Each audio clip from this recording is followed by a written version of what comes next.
right? And this even affects utilitarian thinking, because in the normative ethical theory of utilitarianism, it's like the greatest happiness or well-being for the greatest number of people, and that is what is good. And they say if you increase suffering for the greatest number of people, that's actually bad, right? And we're like, well, okay, well, let's adopt an Islamic form of utilitarianism, if you like. If you add the akhirah, it changes everything, right? Yeah. But that's because if you have the correct metaphysical assumptions in place, and we say we do believe in the akhirah, and we could prove that's the case as well. But this is very interesting, because if they reject our application of the harm principle, then the main debate now is not about the law, because this is very coherent. If we have our own take on the harm principle, and logically it's very similar, but with the correct assumptions concerning the hereafter and so on and so forth, then the debate now has nothing to do with the law, because you can't say it's incoherent from a harm principle perspective.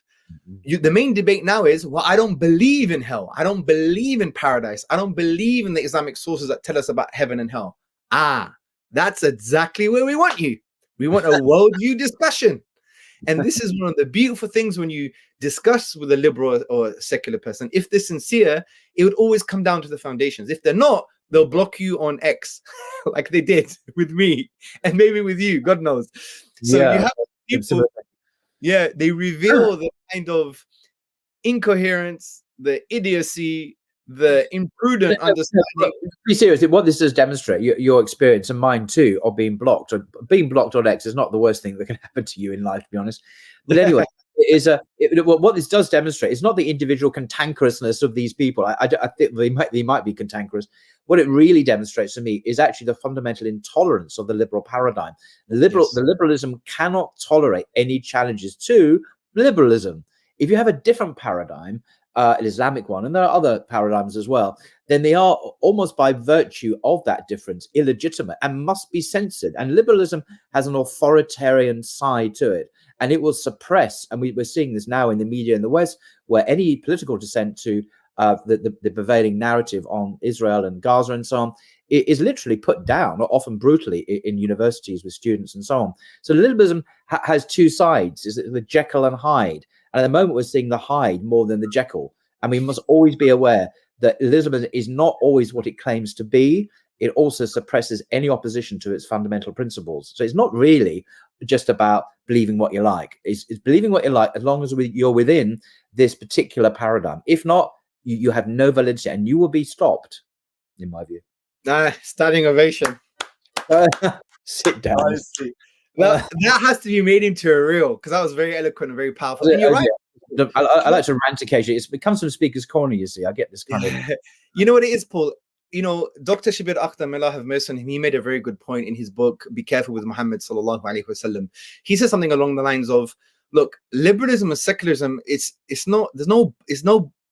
there's a boundary to its tolerance. It's not a boundless tolerance. Yeah. And what it does, it only practically accepts minorities and religious minorities as liberalized and secularized versions of themselves. Right. And he argues, well, Muslims are not going to be a subjugated minority. Sorry. We're going to have the most powerful ideological framing. And that's why there's this conflict sometimes in secular liberal societies. There needs not to be. But if liberals were actually true to their so-called tolerance, we can have a really authentic discussion about worldview. But they don't like having that. You know why? Because Paul, from my own research, liberalism its foundations is on sand, right? It doesn't have, because fundamentally it was a reaction to the Catholic Church. It was a reaction to explicitly. If you read the high priest of liberalism, secularism, John Locke, and you read his book on a letter on tolerance, or the Second Treatise of Government, which I both read, it is explicitly to do with these religious wars in a European, English context, where you had the Catholics and Protestants literally killing each other for centuries. It makes sense in that context, I would think. Whether or not you agree with it, it makes a lot of sense. It's not irrational. But to universalize this lesson and make it normative for humanity, for Muslims, is completely wrong. I don't think John ever thought of it like that either. It was a peculiarly English solution to an English problem, then exported to the USA, which then incorporated many of its principles into the United States Declaration of Independence. But then it became global through colonization and hegemony. So we're dealing with a misapplication of a particularly Western secular principle that was answering a particular set of historical challenges. It's not meant to be for humanity. I don't think it ever was, but it has become that way, has given itself that normativity. And Muslims are right to protest and say, I'm sorry, we don't have these problems. You know, our Sharia is not a problem. Absolutely. Your history is your problem. Please don't impose your solutions on us. We never had this problem. Eloquent, very eloquent again. Absolutely. That needs to be made into a short clip and a reel. So I agree. And it's like they have this metaphysical narcissism. Like they project themselves to the whole world and everyone has to be like me and everyone is me. But yeah, so that's the starting point of that first argument concerning the harm principle.